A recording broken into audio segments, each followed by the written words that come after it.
সেদিন আমাদের অফিসের এসএফডি ডিভিশনে হয়ে গেল বিশ্বকর্মা পুজোর খাওয়া দাওয়া। গিয়ে দেখি আমার বসেরা সবাই খেতে বসে পড়েছেন। জায়গা ফাঁকা ছিল, কিন্তু তবুও আমি খিদে টিদে কন্ট্রোল করে ওই ব্যাচটা অ্যাভয়েড করলাম। বসেদের সাথে বসে খাওয়া দাওয়া কখনো করতে নেই, মানে এটা আমার যারা জুনিয়র আছে তাদের জন্য প্রযোজ্য।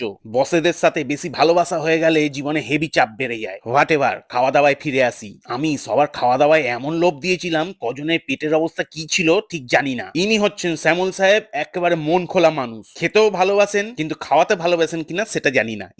তারপরের ব্যাচে বসে পড়লাম আমি। শাল পাতার উপরে কলা পাতা দেওয়া প্লেট, এতে ভিডিও ফটো হেভি আসে। টকাটক করে চলে আসলো ভাত, ডাল, ঝুড়ি ঝুড়ি আলু ভাজা আর দই কাতলা। তারপর আসলো বহু প্রতীক্ষিত দ্য শো স্টপার ঝোলা ঝোলা মাটন কষা। শোনো, প্লেটে সবসময় একটু স্যালাড সাজিয়ে রাখবে, তাতে কন্টেন্ট ভালো হয়। মানে কন্টেন্টটা খুব কালারফুল আছে আর কি। কি বলছো, ওইসব শুনে লাভ নেই, মাটনটাই দেখবে। তো দেখো, লোভ দাও, আমার তো সহজ হয়ে গেছে। চাটনি পাপড় রসগোল্লাটাও ব্যাপক ছিল খেতে।